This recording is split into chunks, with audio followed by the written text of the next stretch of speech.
नमस्कार, आपके साथ मैं हूं दीपिका।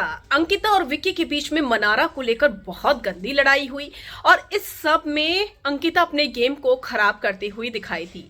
लोगों को ये अंकिता बिल्कुल भी पसंद नहीं आई और लोग तो ये भी कह रहे हैं कि अगर अंकिता नॉमिनेट होती तो वो अंकिता को इस वीक वोट ही नहीं देते, बल्कि उनका वोट जो जाता वो विक्की भैया के लिए जाता।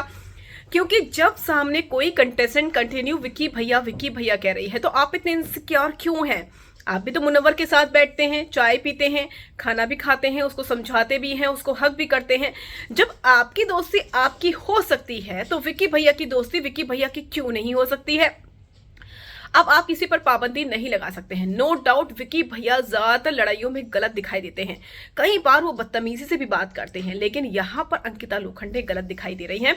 और अंकिता रात भर रोने के बाद, कंबल में मुंह छुपाने के बाद रोती हुई नजर आई, अपनी मम्मी को याद करती हुई नजर आई। जिसके बाद विक्की भैया ने कहा कि देख, मैंने शादी की है, मैं तेरा गुलाम नहीं हूँ।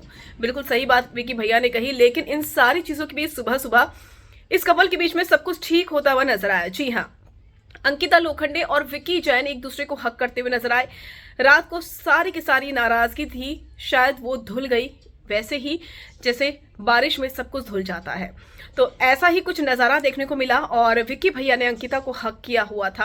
अंकिता बहुत खुश लग रही थी, काफ़ी रिलैक्स लग रही थी विक्की के साथ। और विक्की अंकिता ने जिस तरीके से हक किया था, उससे लगा कि जो रात में उनके बीच में बवंडर मचा था मनारा को लेकर, शायद वो सब कुछ सॉर्ट आउट हो गया है।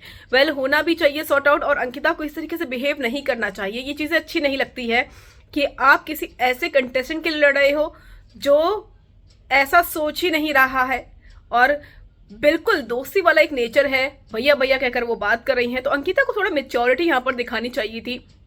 खैर, दोनों के बीच में सब कुछ सॉर्ट आउट हो चुका है।